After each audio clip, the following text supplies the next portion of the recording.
Hello, everyone. Welcome to Barca News. It is August 14th, 2024, and it seems that it will be nearly impossible for Barcelona to achieve the one-to-one rule during this summer transfer market.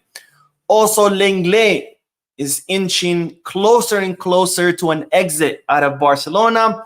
And finally, reports are stating that Hansi Flick has called Perisic to reinforce the left wing. We have a lot to discuss. So let's begin.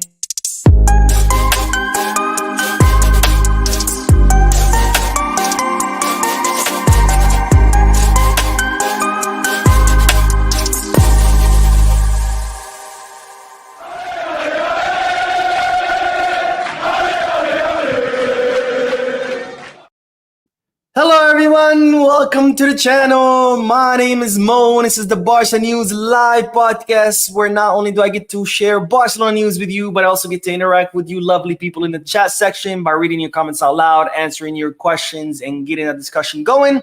For those of you who'll be watching when the podcast ends, I will be putting timestamps in the description and chapters in the timeline in case you do want to skip through the discussion. Now, having said all of that, don't forget to hit the like button, subscribe to the channel, drop a comment. If you are looking to place any sports bets, make sure you hit the Bet Us. And if you are looking to buy any Barcelona jerseys or merchandise or jerseys from any club around the world, you can head to Kickback, Fanatics, Goal Kits, plenty of options. And all those links are down below in the description. Now, let's begin with the news. Because today, our coach, Hansi Flick, had a meeting with the CTA. If you don't know what the CTA is, it's the Committee of Referees, which, is in charge of all referees in first and second division. And today, Hansi Flick met with members of the CTA alongside all coaches of clubs from the first and second divisions. Because as usual, every year right before La Liga season begins, all coaches meet with the CTA members. And that's where they discuss, the new rules for that season, how referees are going to be calling things. They discuss things like who can complain to the referee. Lately they have been talking about only captains can complain to the referees and not the other players. And if they do, they can get a yellow card, right? Things like that. So Hansi Flick was present today at the CTA meeting. We don't know exactly what new rules the CTA has announced, but I'm sure that this will come out in the next few days. And once it does, I will bring you all the new details of the new rules for the new season. As you might recall, during last year's CTA meeting, Real Madrid, I think it was Ancelotti or someone from Real Madrid, complained and said, we shouldn't go to the VAR that often. And the CTA was like, you are absolutely right. Like, we are not going to go to the VAR. And they decided that they were going to go to the VAR as less as possible for their last season. Surprise, surprise. I'm not aware of any incidents like that during this meeting, but you never know with Real Madrid. At the end of the day, the CTA is always at their disposal. Now, more bits of news, because as usual, I like to put a bunch of bits of news. But you might recall that case when I told you that it was a few weeks ago that Real Madrid had lodged a case against Javier Tebas. They were trying to disqualify him because they said he violated the rules with the whole CVC deal. If you don't remember what the CVC deal is, it's a deal that Javier Tebas signed with an investment fund called the CVC fund, where the investment fund agreed to pump 2 billion euros into La Liga cash in exchange for TV rights from clubs. So clubs would sell their TV rights for 50 years or 55 years to the CVC deal. And in exchange, they would get cash so they can invest in their infrastructure and sign players. And Javier Tebas had called a meeting of all the clubs. And instead of giving, I think it was 8 days as required by the rules, he gave like 7-day notice or something like that. And Real Madrid were trying to disqualify Javier Tebas because he violated the rules. And well, it seems that those efforts are still alive, as it was reported by El Confidencial, which is a media outlet in Spain. And now they're revealing that the Spanish government is working very hard to disqualify Javier Tebas. And if they're successful, guess who they want to put in his place? They will be putting Javier Garcia Sainz, which you see on your screen. You know who Javier Garcia Sainz is?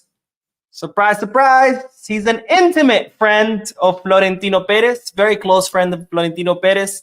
He's a business associate with Florentino Perez. They did a lot of business deals in the past. I think they still have some business deals together. And of course, he's a member of Real Madrid. He's a club member of Real Madrid. So If you thought that Real Madrid taking Javier Tebas out was going to be some kind of victory, because we all know that Javier Tebas is, a self-proclaimed Madridista, a huge fan of Madrid, blah, blah, blah. It wasn't. Because if they are successful, guess who they're going to install? Another Madridista, which just goes to show how much power Florentino Perez has in Spain. Again, for people who are always, I see people on social media like, oh, Barcelona gets favored by referees. I'm just like, you have absolutely no fucking idea what you're talking about. If you truly think that Barcelona get favored in Spain, then you have no idea. Not only about football, not only about La Liga, but you have no idea what you're talking about, Spanish politics or any ounce of reality. Because if there's one thing that's for sure, is that Florentino Perez is probably just as powerful as the president of Spain. Do they have a president? Prime minister. I think it's prime minister. Doesn't matter. But you get the point. So now they're trying to take out Javier Tebas, who's been a puppet of Florentino Perez. And who they want to put in his place? An even bigger puppet. But anyways, last bit of news in this first segment of this video is that it's bad news, actually. And it was announced that today, Lamine Yamal's father, Munir, was stabbed in a parking lot or in a parking garage. He was transported to the hospital. Thankfully, it's not serious. The doctors say it's an absolute miracle that he actually did not get more seriously injured. Apparently, where he was stabbed, 1 inch to the left or 1 inch to the right, it could have cost him his life. So he got very, very lucky. He has been released from the hospital, so he's fine. He's in stable condition, and his perpetrators have been arrested. We don't know what the motives are yet. We don't know if this was, they were trying to rob him or if it was something personal. But Lamine Yamal's father has been stabbed. He's doing fine. He's been released from the hospital. So my thoughts and prayers are with the Yamal family. I hope Munir makes a quick recovery. And I hope that Lamine is also fine, because I imagine it's pretty horrifying or pretty traumatic to hear that, your dad has been stabbed and that he almost lost his life. So my thoughts and prayers are to the Yamal family. Hopefully Munir can have a speedy recovery. And hopefully Lamine can also bounce back from this. All right, let's do the chat section, and then we will talk about the big news today, which is that Barcelona will not be achieving the 5-5, the 1-1. I just said 5-5. The 1-1 rule. All right, we got a comment from the Angry Sparky, who's a member of the channel. It says, massive amounts of prayers out to Lamine Yamal and his family. Truly horrible what happened to his dad. I absolutely agree. 100%. I don't know what's going on with security in Barcelona. Not too long ago, remember when they broke into what was his name? Aubameyang's house. They broke his jaw. They had his family all tied up. I think Lewandowski's house has been sacked a few times.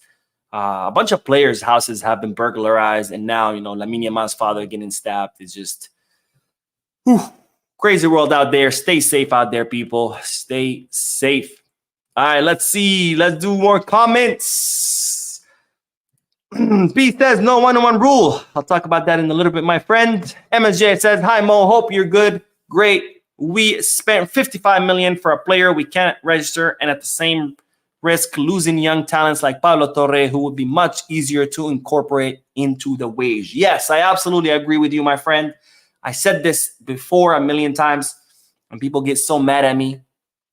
I said, the problem is not Dani Olmo. I don't have a problem against Dani Olmo. I don't think Dani Olmo is terrible. I don't think he's horrible. Someone I remember said, Dani Olmo is going to prove all the haters wrong.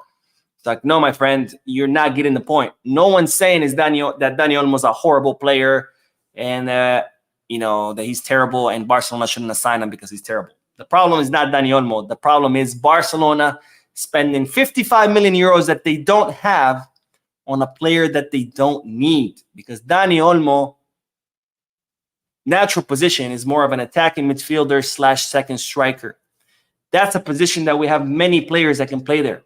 We have players, Pedri can play there, Lamine Yamal, I'm sorry, not Lamine Yamal, Fermín López can play there, Pablo Torre can play there, Gundogan can play there, Gavi can play there. We have plenty of players that can fill that position. And if you don't have money, why are you spending money that you don't have on a position that's plenty covered? Now you might say, well, it's probably they signed him because the Nico Williams signing fell. So Barcelona wanted to cover the left wing and Dani Olmo can play in the left wing. If that was the case, sure. But that's not the case because guess what? Barcelona are still in the market for a left winger.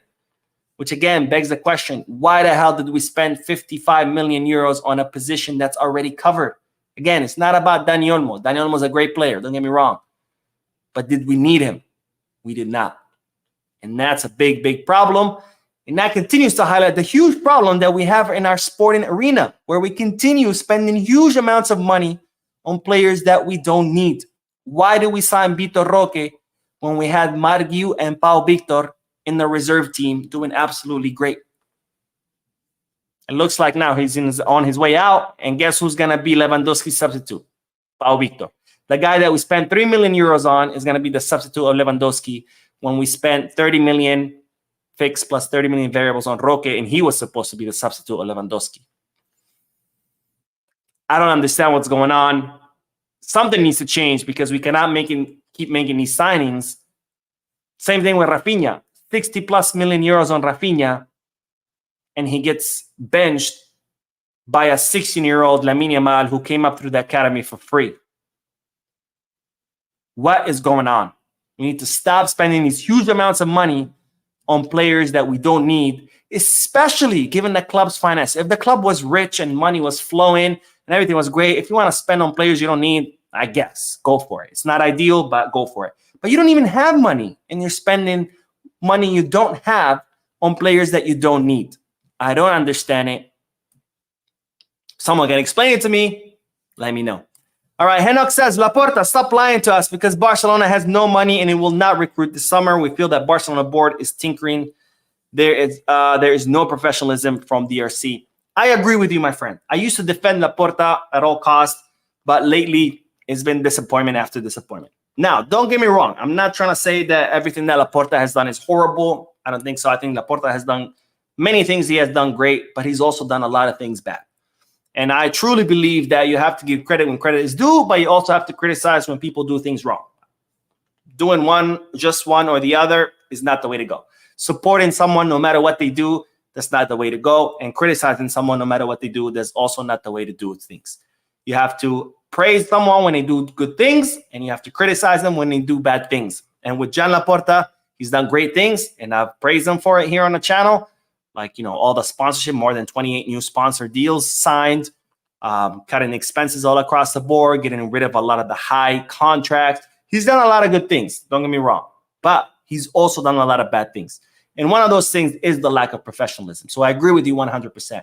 Because Laporta's running this club not so much as a corporation or as a professional company. He's running it like it's a mom and pop pizza shop on the corner or a deli on the corner. And that has been a huge problem. And the one-to-one rule is one of those things because he promised us a lot of things. He told us a lot of things. And now we're finding out that most of those things were lies. And the problem is, I think, is because Laporta acts more of like a politician than an actual CEO or president of a company, right? He likes, he wants to ride off on his charisma. Don't get me wrong. He's a very charismatic guy. He likes the adoration of the public. He acts like a politician. And in his attempt to be a politician and to be this charismatic guy that everybody loves, he tells us things like, oh, we're going to achieve the one-on-one rule tomorrow, when it's all a lie. And you cannot act like that because FC Barcelona is not a political entity. It's not a government. It's not a political post that you can just go out there and lie to your constituents just to get elected. It's a football club, and it needs to be run like a football club. And you need to be honest with the people who pay. Because at the end of the day, we fans, we are customers. That's what we are. And FC Barcelona is a company. Because we're the ones who are buying the merchandise. We're the ones who are watching the matches. We're the ones who go into the matches. So we are customers. And you cannot lie to your customers like that. But anyways, speaking of the one-to-one, let's start talking about it because it's been revealed now that it's looking very, very highly unlikely that Barcelona will achieve the one-to-one rule despite closing the Barca Vision deal with Aramark. Now, to give you some context, let's rewind a little bit. As you know by now, Barcelona sold portion of Barca Vision to Libero back in 2022 for 120 million euros. Libero paid 20 million euros at the beginning of this deal. And then they were supposed to pay 40 million in December and another 60 this June. Neither the 40 nor the 60 arrived, so Libero owes us 100 million. It was 120 total. They paid 20. They never paid the other 100. As far as the 40 million euros, Barcelona have been able to cover that payment or that missed payment by closing the deal with Aramark, which I announced, I think it was a week, 2 weeks ago. Barcelona were able to reach a deal with Aramark, which is the company that provides catering services to the Spotify Camp Nou. It's an American company, and Barcelona reached a deal with them. So Aramark can become a partner in Barca Vision and therefore covering those 40 million euros that were supposed to arrive back in December. So that's 40 covered that Aramark has covered, 20 million that Libero had already paid. So now we still have the 60 million left. The 60 million euros were supposed to arrive now in June. However, La Liga have given Barcelona a deadline extension. Barcelona have until the end of this upcoming season to find someone to cover those 60 million that we did not receive. Barcelona are trying to build a conglomerate of investors they already work with: Spotify, Nike, Cupra, Ambilight, sponsors that Barcelona already work with. They're trying to build this conglomerate where all these sponsors can come in together. Everybody puts in a little bit of money here and there, and they can cover the remaining 60 million. That has not been achieved yet. That's months away. Now, Barcelona, or at least Laporta, had told us that once the Aramark deal closes and once those 40 million euros that were supposed to arrive in December are covered by Aramark, there was no problem. We were going to achieve the 1-to-1 rule. Everything was smooth sailing. Everything's great. And well, now we find out all of that was just a big, huge pile of, excuse my language, bullshit.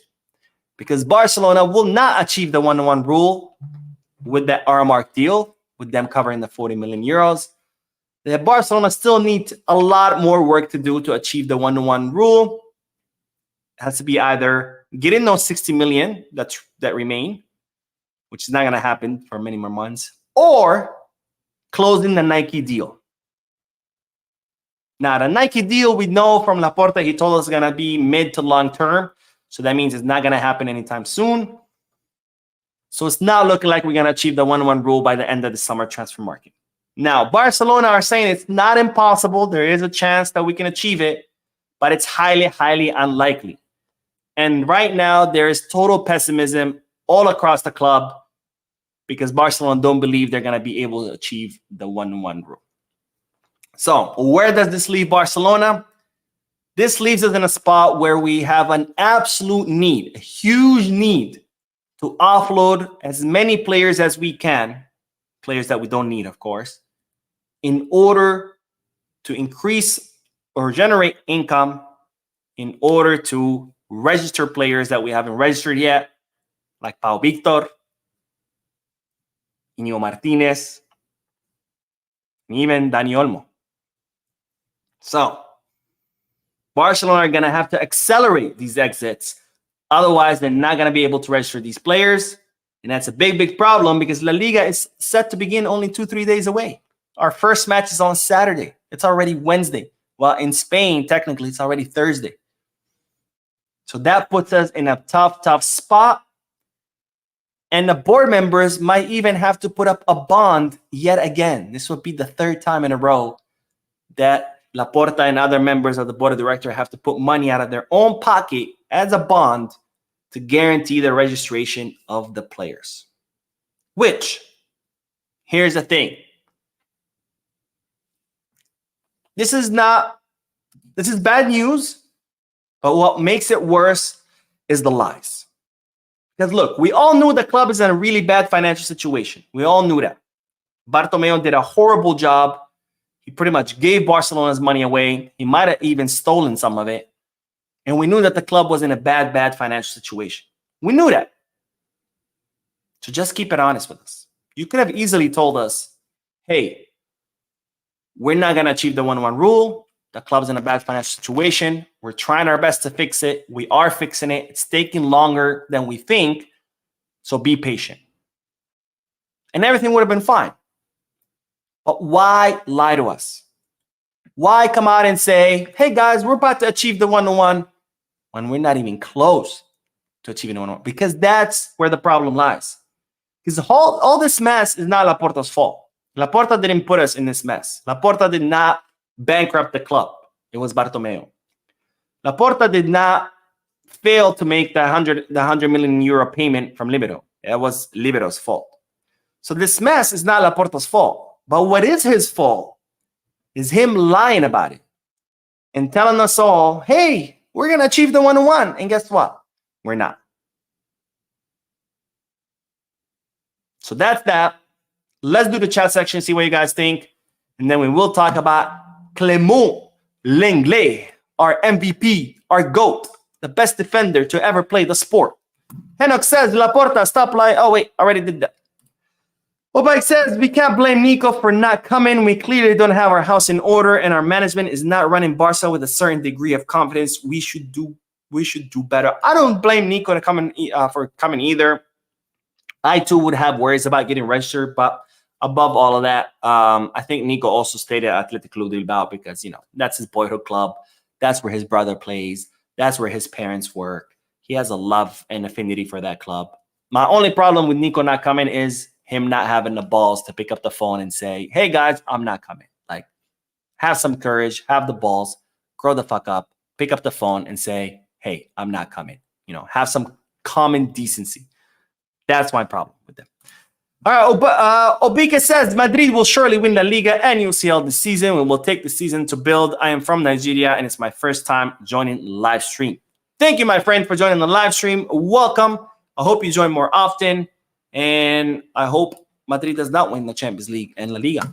Stanley says, after seeing the highlights of Real Madrid today, that team is winning everything. Culés shouldn't have high expectations this season. Barca can patiently wait for a left wing next season.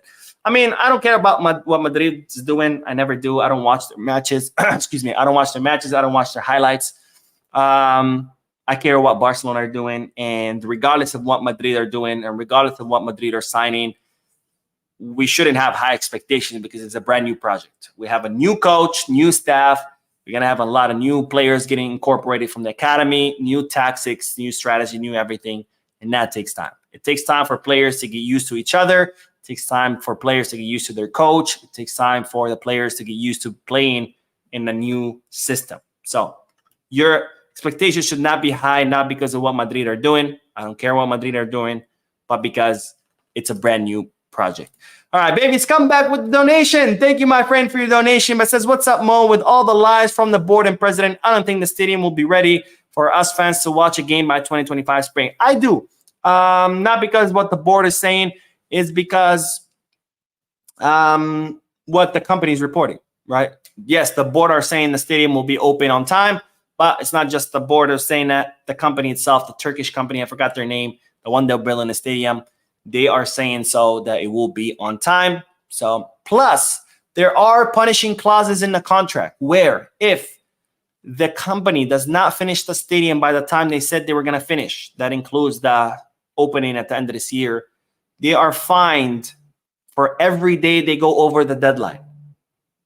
So there are different deadlines without the contract. One of them is the deadline of the team playing back in the stadium at the end of this year. And for every day they go past that deadline, they are fined. And it's like a few million euros per day. So I do believe that it's going to be open because I don't think any company is going to be looking to pay a few million euros for every day they go past the deadline. All right, let's see. Emmanuel says, Mo, how are you doing? What is going on with the team? I now know what's going on. Not sure what your question is. You can clarify in the comment section. I will gladly read it again. And Nicholas says, Mo, only bad news today, and we need that Nike deal. Sending love to Yamal and the team. We do. But anyways. All right, let's get back to the news, and then we will do more comments. But let's talk about Clement Lenglet because the French defender is inching closer and closer to an exit out of Barcelona, finally. But Right now, Barcelona have a very big, huge need to offload players. As I explained to you, it doesn't look like the club's going to reach the one-on-one rule. So they have to offload players to not only alleviate their wage bill and reduce it, but also to generate income and therefore generate more financial fair play room to register contracts, including the contracts of many players who are already on a team but are not registered yet, with the Liga set to begin a few days away. Now, Vitor Roque and Clement Lenglet seem to be the two players who are next on the exit ramp. I already saw Julian Araujo leave. Lenglet and Roque seem to be next. Most likely, Mika Fai as well. But out of these three names, it seems that Lenglet is the closest one to leave because he has already began negotiations with Atletico de Madrid in order to join El Cholo Simeone's team. Now, Atletico Madrid became interested in Lenglet about a week or two ago. Then they found out how much his salary is, which is around 18 million a year gross. And they said, never mind, we don't want him. They went back to the market. They couldn't find that many options, so they came back again. And now El Cholo Simeone has given Atletico Madrid the green light to sign Lenglet because they need to reinforce their backline since they did lose both Savic and Hermoso. Now, Lenglet is currently negotiating personal terms with Atletico Madrid, with Cope even reporting that he has already agreed to those terms. At the same time, Lenglet is also negotiating with Barcelona because if it is a loan, Barcelona will have to cover part of the salary because there's no way Atletico Madrid can afford the 18 million euros that Lenglet gets paid. And not only cannot they afford that, no one in their right mind would pay that for someone like Lenglet. So that means Barcelona would have to cover part of the salary. So Barcelona are trying to negotiate with the player. How much are they going to cover? With Barcelona trying to ask the player to forgive some of it. So, for example, and these are not real numbers, this is just for example purposes. Let's say Atletico Madrid say, okay, we're going to pay 9 million out of the 18. So 9 million pays Atletico, the other 9 would fall on Barcelona. Barcelona are trying to negotiate with Lenglet saying, look, we'll pay you 5, forgive 4. So you're going to get 9 from Atletico, you get 5 from us, that's 14. The other 4, just, forgive that remaining 4. So Lenglet negotiating with both clubs is inching closer and closer to an exit. And with Cope even reporting that he has already agreed to personal terms with the Madrid-based club. Now, at the same time, related to this news is that of Joao Felix. And you might say, why is it related? Well, Joao Felix has now officially given the green light for a move to Chelsea. Now, this is good news. How? In 2 ways. First of all, if Joao Felix goes to Chelsea, it means he's not coming to Barca. And to me, that is great news because I don't want to see Joao Felix back in Barcelona. And my biggest fear was always that if Nico doesn't sign for Barca, Jorge Mendes, which is Joao Felix's agent, will try to bring him back here and force him or push him down our throats. So that's the first good news. The second good news is, and this is how it's related to Lenglet, is that if Joao Felix completes his move from Atletico Madrid to Chelsea, that means cash money in Atletico Madrid's accounts, which mean that they would have money to pay for Lenglet. So even though it might not seem like it, these two operations go hand in hand. Anyways, let's get back to the chat section, and then we will talk about Perisic and the reports that Hansi Flick has called them. All right. Makwe says, in Russia. Bro, keep up the good work. We must release some players. Wow, all the way from Russia. I think you're the first person to comment. Thank you for your comment and for joining the live stream. And yes, we do need some players. Chucho says, I told y'all you left because he knows Roque isn't better than him. Absolutely not. I think you is pretty clear. He left for the money. Simple as that. Chelsea offered him 3 times the salary as Barcelona. That's why he left. He could say he left for the project, but no one is believing that bullshit because A, what project does Chelsea have? None, besides signing players left and right. And B, even if Chelsea did have a great project, what chance does Guy have to play in that project when they have like 50 forwards? None. They're already talking about sending him out on loan. So I don't think Guy left because of Roque. You left because they offered him a bigger check, and he said, why not? McBarca says, Barca this season, Deco versus Flick, Deco versus Laporta, Barca versus La Liga, Barca versus Ref, Perez versus Barca, Ter Stegen versus Fan, Laporta versus Tebas, Barca versus Spanish media. All right. That was a good one. All right, let's see. IB says, yet the gullible fans are blaming Deco for being unable to get an answer from Nico. I don't think it's Deco's fault that Nico did not come. I think he just preferred his boyhood club, which is fine. He also was probably worried about the registration, which that's not Deco's fault. But again, I think the least he can do is have some courtesy and pick up the phone and say, I'm not coming. The Matrix says, they will not come to Barcelona as a player in these conditions. To each their own, I guess. Michael Valencia says, this isn't sustainable, and the lies from Laporta is just a horrible look. This will not go his way when presidential elections come again. Well, presidential elections are 2 years away. 2026, 2 years in politics. Incredibly long time.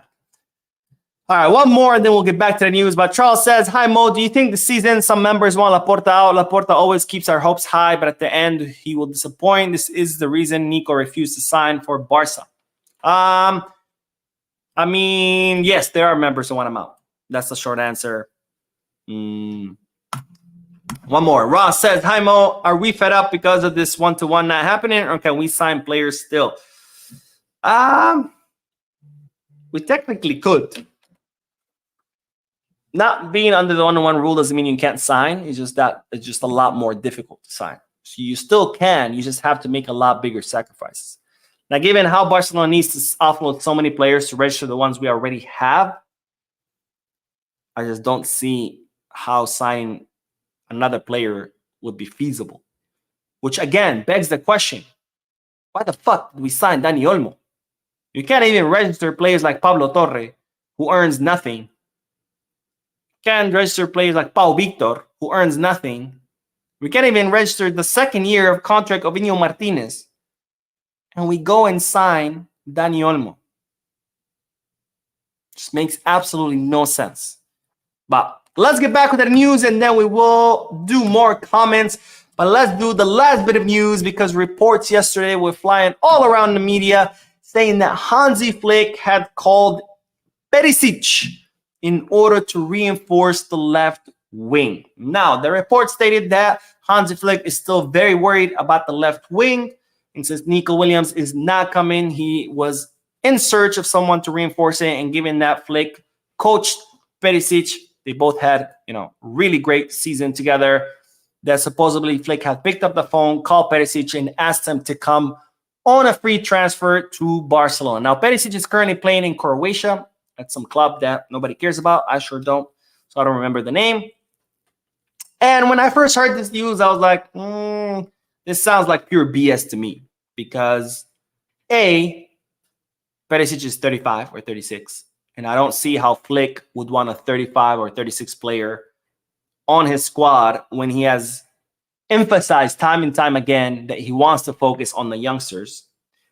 B, Perisic went to Croatia to retire.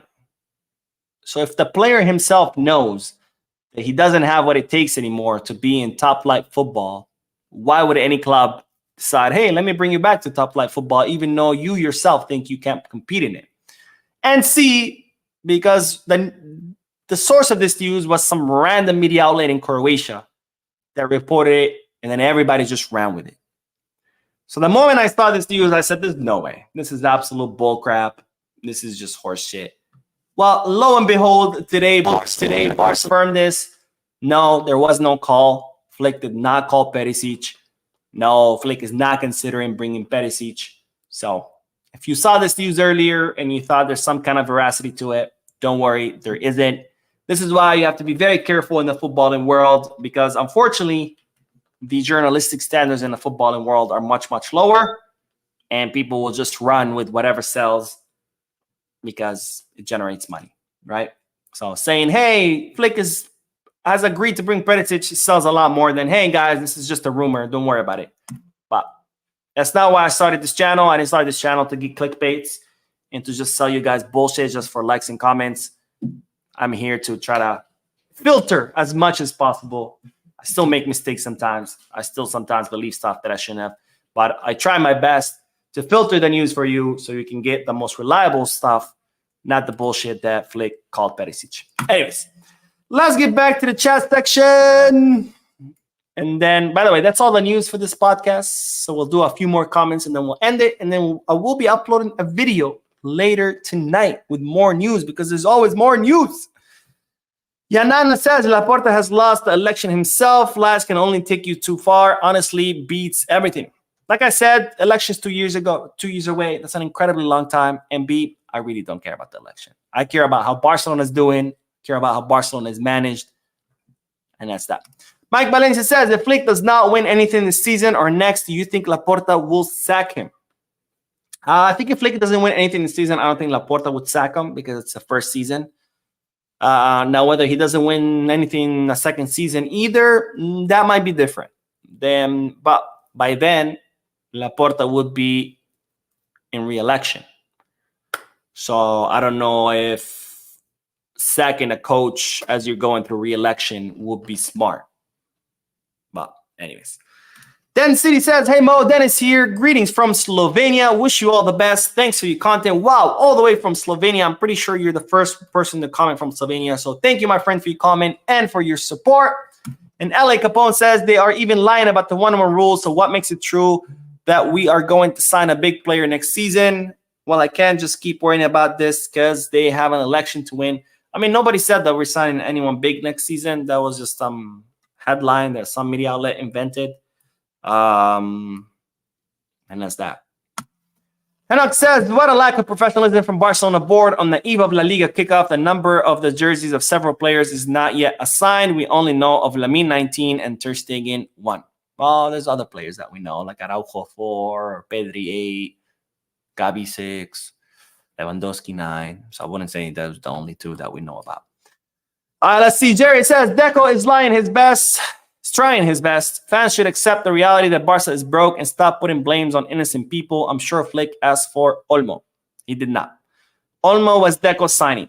He was always Deco's choice, and it's his signing. Flick did not ask for him. Sadiq says, any news in a transfer window with a CDM? Okay, we're not signing a CDM. I've said this a million times on the channel. A CDM is not coming. The only thing we're looking for is a left winger. Dundam said, show some professionalism and respect. Perisic played for Hajduk Split.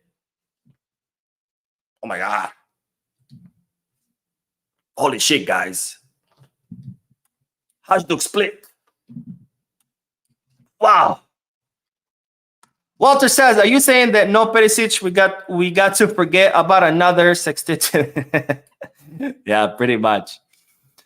All right, let's see. Gebenga says, please, it's a must that Barca or any club sign plays every transfer window. Also, can we sign our youth academy team just like we did with Yamal?